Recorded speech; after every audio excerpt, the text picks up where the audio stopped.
Assalamualaikum warahmatullahi wabarakatuh. Di sini saya akan menjelaskan bagian user controller. Yang pertama, adapun kelasnya. User controller adalah sebuah kelas dalam PHP. Lalu ia mewarisi extend controller dari kelas controller, yang berarti user controller akan mewarisi semua metode dan properti dari controller tersebut. Ini adalah metode milik objek user controller. Ia menerima objek request sebagai parameternya. Request itu sebuah kelas, jadi $request di sini adalah sebuah objeknya. Untuk membuat query ke database, kita itu mempunyai model yang bernama user. User adalah kelas model yang mempresentasikan tabel user di database kita. Dengan user query, di sini kita membungkus interaksi database dalam bentuk OOP. Lalu, adapun filtering. Ini termasuk filtering dengan kondisi, yaitu polymorphism dan encapsulation. Encapsulation, kita ini di sini menggunakan has, where, dan or where milik objek si query yang disediakan tadi. Lalu adapun polymorphismnya, yaitu ada where dan or where milik objek si query tersebut juga, yang bekerja dengan berbagai kondisi. Ini tuh menunjukkan contoh polymorphism metode yang sama tapi dapat bekerja dalam cara yang berbeda tergantung konteksnya. Ya, lalu ini untuk menjalankan query atau instansiasi objek. Di sini kita menjalankan query dan mengambil hasilnya. Hasil dari get adalah sebuah instansiasi dari model si user. Dari si model user tadi. Lalu untuk mengambil data terbaru atau encapsulation, ini menggunakan lalu kita tuh pemanggilan metodenya itu menggunakan OOP, yaitu adapun order by, tag, dan get itu merupakan metode dan mereka bekerja sama untuk mereka mengembalikan objek ke query tersebut. Lalu adapun untuk menyediakan data ke view, kita itu mempunyai tampilan view, return view untuk kepada user. Lalu adapun compact itu untuk fungsi PHP yang membuat array dari variabel yang disebutkan.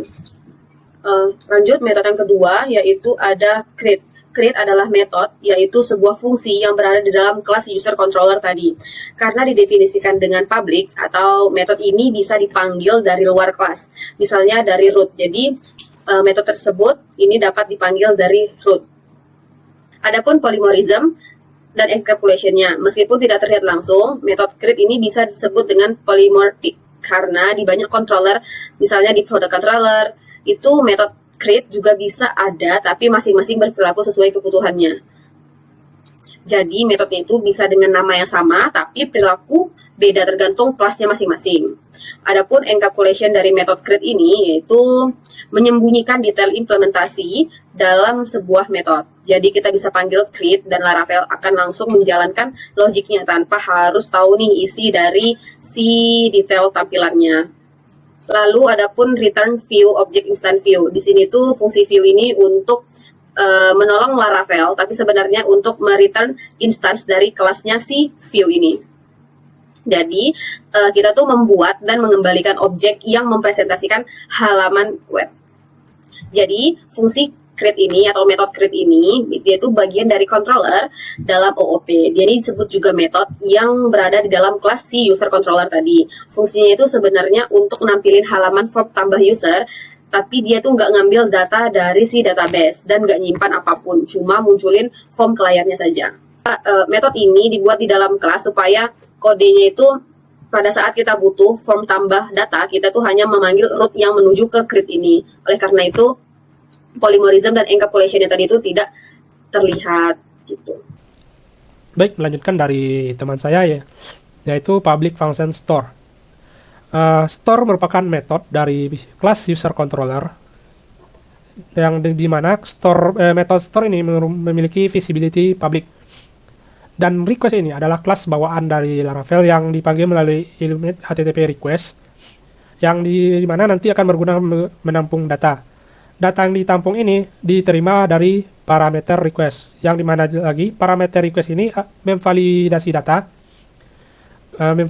Kenapa datanya harus divalidasi? Karena di data yang dikirimkan ke database haruslah sesuai standar yang berlaku. Misalnya email harus unik, ada add-nya gitu, passwordnya harus minimal 6, dan datanya akan ditampung request dan dikirim parameter request dan akan dikirimkan lagi ke kelas user, kelas request. Lanjut kelas user. Kelas user ini dipanggil melalui use app models user dari models user. Dan create merupakan static method dari user yang dimana akan menampung data sesuai atribut yang dipanggil dan harus melalui validasi data dari parameter request. Misalnya name harus sesuai dari validasi request parameter name, dan begitu juga atribut lainnya. Jika data berhasil dikirimkan, maka akan melakukan redirect ke root user dashboard dengan pesan sukses user berhasil ditambahkan. Lanjut di public function edit. Edit merupakan metode dari kelas user controller dengan visibility public yang dimana akan menerima parameter ID. Parameter ID ini diperoleh melalui kelas user, dan kelas user ini akan mencari data sesuai ID. Kalau ID-nya ketemu, maka seluruh data ID-nya itu akan ditampung di variabel user. Dan variabel usernya akan ditampilkan di view page dashboard di edit user.blade.php yang menampung dari data variabel user. Saya akan jelaskan dua metode pada user controller, yaitu method update dan method destroy. Pada method update, sini ada object instance request dari kelas request yang diambil dari namespace illuminate http request. Lalu di sini ada object ID dari database. Di sini ada method instance validate dari object request untuk memvalidasi atau memastikan data yang diisi sesuai dengan format. Lalu di sini ada kelas model user dengan metode static find or fail untuk mengambil data dari database sesuai dengan ID user. Sini ada metode instance update dari object user untuk mengupdate data ke database sesuai dengan form yang diisi. Lalu sini ada return statement untuk mengembalikan ke halaman user index dengan pesan sukses user update successfully. Lalu sini ada method destroy dengan object ID dari database user. Sini ada kelas model user dengan metode static find or fail untuk mengambil data dari database sesuai dengan ID user tersebut. Sini ada metode instance delete dari object user untuk menghapus data user dari database. Oke, jadi kami sudah membuat model untuk user. Yang pertama ada properti untuk menamai table supaya menghindari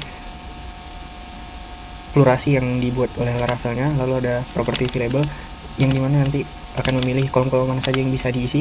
Lalu ada properti hidden untuk password. Lalu ada properti timestamp untuk mematikan timestamp agar menghindari error dari timestampnya.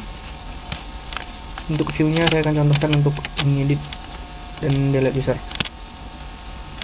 Pertama saya akan cari supermin. Supermin aja, simpan. Contoh edit untuk admin aja, simpan.